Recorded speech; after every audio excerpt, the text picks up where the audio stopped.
আসসালামু আলাইকুম ওয়া রাহমাতুল্লাহি ওয়া বারাকাতুহু। আউযু বিল্লাহি মিনাশ শাইতানির রাজিম। বিসমিল্লাহির রহমানির রহিম। বিসমিল্লাহিল্লাযী লা ইয়াদুররু মা ইসমিহি শাইউন ফিল আরদি ওয়া মা ফিস সামাওয়াতি ওয়া হুয়াস সামিউল আলিম। এবং দরুদ পাঠ করব পৃথিবীর শ্রেষ্ঠ মানব খাতামুন নবীন সাইয়্যিদুল মুরসালিন আশরাফুল আম্বিয়া হযরত মুহাম্মদ সাল্লাল্লাহু আলাইহি সাল্লামের উপর।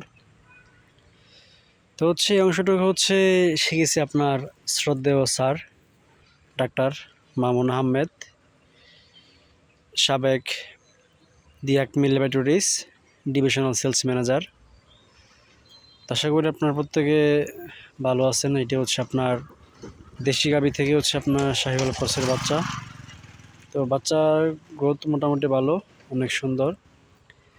তো যে খামারের গাভীটা তো আপনার ওরকম প্রপারলি যত্ন করে না, ক্রিম ডোজ দেয় না, আর বাচ্চাটাও ভালো ছিল শাহিওয়াল, কিন্তু বাচ্চা ওরকম দুধ পায় না, তাই বাচ্চাটি শুকিয়ে গেছে। কিন্তু আবার দেখেন তার কাদের মধ্যে হামসোর আছে, সেবা কাদের গা।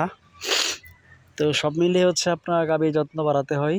তো এটা ম্যাক্সিমাম ক্ষেত্রে খামারিরা বোঝে না, বা বুঝলেও তারা বিভিন্ন কারণে অনীহা প্রকাশ করে। যখন আপনার গাভীটি মিল ফিভার হয়ে যায় বা যখন অবস্থা খুব সিরিয়াস হয়ে যায়, তখন ওনারা উঠে পড়ে লাগে চিকিৎসা করার জন্য, খাবার টাবার দেওয়ার জন্য। তো যে কোনো জিনিস সময় চলে গেলে ওরকম ইমপ্রুভ হয় না, তো সময় থাকতে সব কিছু করতে হয়।